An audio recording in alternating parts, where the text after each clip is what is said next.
নমস্কার বন্ধুরা, কাকুলিস কিচেনে আপনাদের সকলকে স্বাগত জানিয়ে আজকে রেসিপি শুরু করছি। আজ আমি তৈরি করে দেখাবো কর্ন মেথি রাইস। এটা আপনারা লাঞ্চ, ডিনার বা বাচ্চাদের স্কুলের টিফিন বা হাজবেন্ডের লাঞ্চ বক্সেও প্যাক করে দিতে পারেন। একেবারে সহজ একটা রেসিপি। পুরো রেসিপিটা দেখার আপনাদের অনুরোধ রইল। আর রেসিপি ভালো লাগলে লাইক, কমেন্ট এবং শেয়ার করে দেবেন। অবশ্যই চ্যানেলটিকে সাবস্ক্রাইব করবেন বেল আইকন সহ। প্রথমে একটা কড়াই গরম করে আমি 2 টেবিল স্পুন সর্ষের তেল অ্যাড করলাম। আর সর্ষের তেল গরম হওয়ার সঙ্গে সঙ্গে অ্যাড করে দিলাম দুটো শুকনো লঙ্কা। লঙ্কা দুটো একটু লাল করে ভেজে তুলে নিচ্ছি। এরপর অ্যাড করে দেবো হাফ স্পুন সাদা জিরে। জিরেটা থেকে খুব ভালো গন্ধ বেরিয়ে আসলে অ্যাড করে দিতে হবে দুটো বড় সাইজের পেঁয়াজ কুচি। পেঁয়াজ কুচিটা অ্যাড করে দিয়ে মিডিয়াম ফ্লেমে কিছুক্ষণ নাড়িয়ে চাড়িয়ে নরম হয়ে আসা অবধি আমরা পেঁয়াজটা ভেজে নেব। এর মধ্যেই অ্যাড করে দেবো 1 টেবিল স্পুন আদার কিমা। আদার কিমাটা অ্যাড করে আবারও মিডিয়াম ফ্লেমে খুব ভালো করে নাড়িয়ে চাড়িয়ে ভেজে নিতে হবে আদার কাঁচা গন্ধটা বেরিয়ে যাওয়া অবধি। যেহেতু এটা মেথি রাইস বানাবো, মেথি পাতাগুলো আমি খুব ভালোভাবে বেছে নিয়েছি। এবার খুব ভালোভাবে ধুয়ে জল ঝরিয়ে নিয়ে অ্যাড করে দিলাম। মেথি পাতাগুলো একটু কেটে দিয়েছি। আপনারা চাইলে এমনি খালি পাতাও ছাড়িয়ে দিয়ে দিতে পারেন। মেথি পাতাগুলো ভেজে নেওয়ার পর অ্যাড করে দেবো সুইট কর্ন। আমি এখানে ফ্রোজেন কর্নটা অ্যাড করেছি, আপনারা চাইলে ফ্রেশ কর্নটাও অ্যাড করে দিতে পারেন। সেখানে আপনারা একটু ভাপিয়ে কর্নটা অ্যাড করবেন। কর্নটা আপনারা আপনাদের রাইস অনুযায়ী কম বা বেশি অ্যাড করে দিতে পারেন। আমি এখানে অ্যাড করে দিলাম দুটো কাঁচা লঙ্কা কুচি। লঙ্কাটা অবশ্যই আপনাদের টেস্ট অনুযায়ী অ্যাড করবেন। এবার সমস্ত জিনিস একটু ভাজা ভাজা করে নিয়ে অ্যাড করে দিলাম পরিমাণ মতো নুন।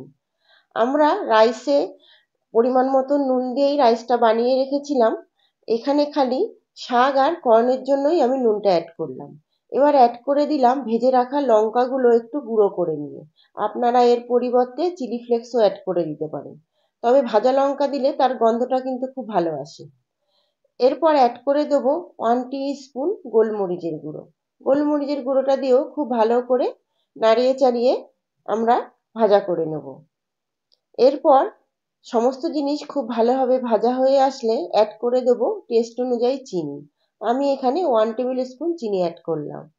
চিনিটা দিয়েও খুব ভালোভাবে 1-2 সেকেন্ড একটু নাড়িয়ে চাড়িয়ে নেব। এরপর অ্যাড করে দেবো 1 বাটি দেরাদুন রাইস। এটা আমি 100% বয়েল করে রেখেছিলাম। এবার গ্যাসের ফ্লেমটা একদম লোতে রেখে খুব ভালোভাবে রাইসটা মিশিয়ে দিতে হবে। তবে 1 বাটি রাইস আমি একবারে অ্যাড করিনি, দুবারে অল্প অল্প করে অ্যাড করে দিয়েছি।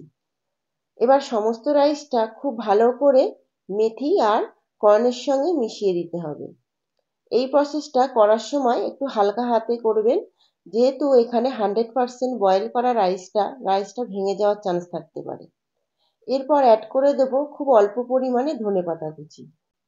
এবার সমস্ত জিনিস খুব ভালোভাবে মিশিয়ে নিয়ে আমাদের রেডি হয়ে যাবে কর্ন মেথি রাইস। এই পর্যায়ে রাইসটা তৈরি হয়ে যাওয়ার পর আমরা 5 থেকে 10 মিনিটের জন্য স্ট্যান্ডিং টাইমে রেখে দেবো। আর তারপর সার্ভ করে দেবো রায়তার সঙ্গে। বিশ্বাস করুন, খালি একটু রায়তা হলে এর সঙ্গে আর কিছু লাগে না। আমাদের দৈনন্দিন জীবনে আমরা সবসময় চাই অল্প সময়ের মধ্যে একটু ভালো খাবার পরিবেশন করার বাড়ির লোকেদের সঙ্গে। আশা করব আজকের রেসিপি আপনাদের খুবই ভালো লেগেছে। রেসিপি ভালো লাগলে অনুরোধ রইল একবার হলেও বাড়িতে রেসিপিটা ট্রাই করার। আর রেসিপি ভালো লাগলে আপনাদের মূল্যবান মতামত অবশ্যই কমেন্টের মাধ্যমে জানাবেন। আর যে সমস্ত বন্ধুরা চ্যানেলটিকে এখনো সাবস্ক্রাইব করনি তারা অবশ্যই চ্যানেলটিকে সাবস্ক্রাইব করে দিও। আজ এই পর্যন্ত, ফিরে আসবো নতুন কোনো রেসিপি নিয়ে।